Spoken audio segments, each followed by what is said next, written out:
ಕರ್ನಾಟಕದಲ್ಲಿ ಮುಂದಿನ 5 ದಿನಗಳ ಕಾಲ ವಾತಾವರಣದಲ್ಲಿ ಭಾರಿ ಏರುಪೇರಾಗಲಿದ್ದು ಕರಾವಳಿ ಮತ್ತು ಮಲೆನಾಡು ಜಿಲ್ಲೆಗಳಲ್ಲಿ ಬಿರುಗಾಳಿ ಸಹಿತ ಭಾರಿ ಮಳೆಯಾಗುವ ಸಾಧ್ಯತೆ ಇದೆ ಎಂದು ಹವಾಮಾನ ಇಲಾಖೆ ಮುನ್ಸೂಚನೆ ನೀಡಿದೆ. ಕಳೆದ ಕೆಲವು ದಿನಗಳಿಂದ ಉತ್ತಮವಾಗಿ ಸುರಿದಿದ್ದ ಮಳೆ ಶನಿವಾರದಿಂದ ಕೊಂಚ ವಿರಾಮ ಪಡೆದಿತ್ತು. ಆದರೆ ಇದೀಗ ಜುಲೈ 23ರವರೆಗೆ ರಾಜ್ಯದಾದ್ಯಂತ ಗುಡುಗು ಸಿಡಿಲು ಹಾಗೂ ಬಿರುಗಾಳಿ ಸಹಿತ ಸಾಧಾರಣದಿಂದ ಭಾರಿ ಮಳೆಯಾಗಲಿದೆ ಎಂದು ಕರ್ನಾಟಕ ರಾಜ್ಯ ವಿಪತ್ತು ನಿರ್ವಹಣಾ ಕೇಂದ್ರ ಸ್ಪಷ್ಟಪಡಿಸಿದೆ.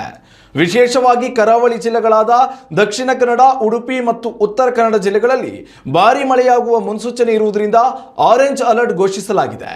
ಸಮುದ್ರ ತೀರದಲ್ಲಿ ಬಿರುಗಾಳಿಯ ವೇಗವು ಅತ್ಯಂತ ತೀವ್ರವಾಗಿರಲಿದ್ದು ಮುನ್ನೆಚ್ಚರಿಕೆ ಕ್ರಮವಾಗಿ ಮೀನುಗಾರರು ಯಾವುದೇ ಕಾರಣಕ್ಕೂ ಕಡಲಿಗೆ ಇಳಿಯಬಾರದು ಎಂದು ಕಟ್ಟುನಿಟ್ಟಿನ ಸೂಚನೆ ನೀಡಲಾಗಿದೆ. ಮತ್ತೊಂದೆಡೆ ಮಲೆನಾಡಿನ ಪ್ರಮುಖ ಜಿಲ್ಲೆಗಳಾದ ಶಿವಮೊಗ್ಗ, ಚಿಕ್ಕಮಗಳೂರು, ಹಾಸನ ಮತ್ತು ಕೊಡಗು ಭಾಗಗಳಲ್ಲಿ ಹಗುರದಿಂದ ಸಾಧಾರಣ ಮಳೆಯಾಗುವ ನಿರೀಕ್ಷೆ ಇದೆ.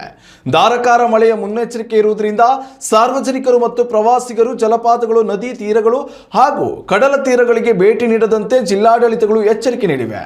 ತಗ್ಗು ಪ್ರದೇಶಗಳಲ್ಲಿ ವಾಸಿಸುವ ಜನರಿಗೆ ಸುರಕ್ಷಿತ ಸ್ಥಳಗಳಿಗೆ ತೆರಳಲು ಸೂಚಿಸಲಾಗಿದೆ. ಮಳೆಯಿಂದ ಎದುರಾಗಬಹುದಾದ ಯಾವುದೇ ತುರ್ತು ಪರಿಸ್ಥಿತಿಯನ್ನು ಸಮರ್ಥವಾಗಿ ನಿಭಾಯಿಸಲು ಕರಾವಳಿ ಭಾಗದ ಜಿಲ್ಲಾ ವಿಪತ್ತು ನಿರ್ವಹಣಾ ತಂಡಗಳು ಸನ್ನದ್ಧವಾಗಿದೆ.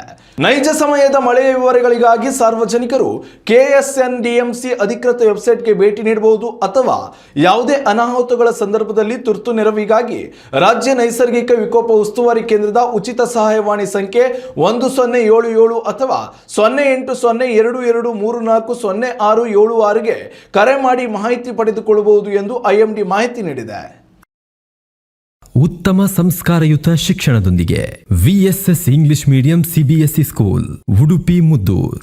ನರ್ಸರಿಯಿಂದ 10ನೇ ತರಗತಿವರೆಗೆ ಶಿಕ್ಷಣದ ಜೊತೆಗೆ 5ರಿಂದ 10ನೇ ತರಗತಿವರೆಗಿನ ವಿದ್ಯಾರ್ಥಿನಿಯರಿಗೆ ಉತ್ತಮ ಹಾಸ್ಟೆಲ್ ಸೌಲಭ್ಯವೂ ಇದೆ. ನಿಮ್ಮ ಮಕ್ಕಳ ಪ್ರವೇಶಾತಿಗಾಗಿ ಈ ಸಂಖ್ಯೆಗೆ ಕರೆ ಮಾಡಿ.